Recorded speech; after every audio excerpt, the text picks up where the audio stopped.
Kumustahin po namin ang latest monitoring ninyo sa aktibidad ng Bulkang Mayon sa nakalipas na 24 oras.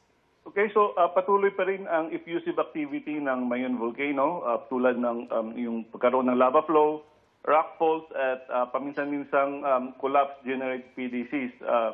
In fact, for the past 24 hours, nakapagtala tayo ng 5 volcanic earthquakes, 411 rock faults, and 4 na pyroclastic density current or PDC or yung tinatawag sa Bicol na Uson. And right now, nasa alert level 3 pa rin ang Mayon Volcano. Kumustahin po namin ang latest monitoring ninyo sa aktibidad ng Bulkang Mayon sa nakalipas na 24 oras. Okay, so patuloy pa rin ang effusive activity ng Mayon Volcano tulad ng yung pagkaroon ng lava flow, rock faults at paminsan-minsang collapse generate PDCs.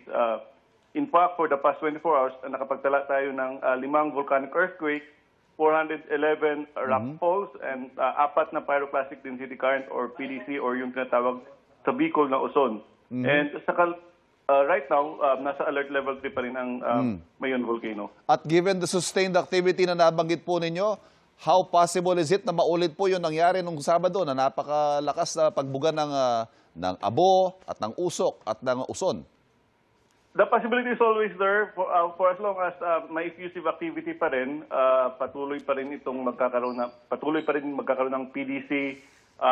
Hindi lang natin malalaman kung gaano kalaki, but every now and then magkakaroon pa rin ng PDC for as long as nasa alert level 3 and for as long as nasa continue pa rin yung effusive activity ng Mayon Volcano.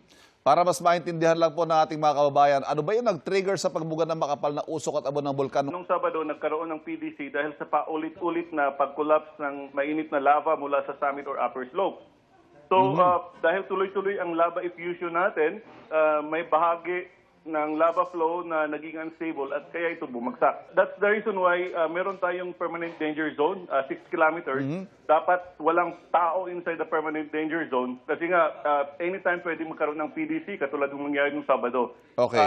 Buti na lang yung PDC natin ay hindi niya na-breach yung 6-kilometer permanent danger zone. Nasa 5 kilometers lamang. Sa assessment ninyo, kailan kaya pwede pabalikin ng mga residente sa kanilang mga bahay? Yung mga nakatira doon sa yung nilikas dahil nakatira sila doon sa permanent danger zone, dapat hindi na talaga sila bumalik doon. Yes. Sana matulungan sila ng mga LGUs para makahanap sila ng permanent resettlement outside the permanent danger zone.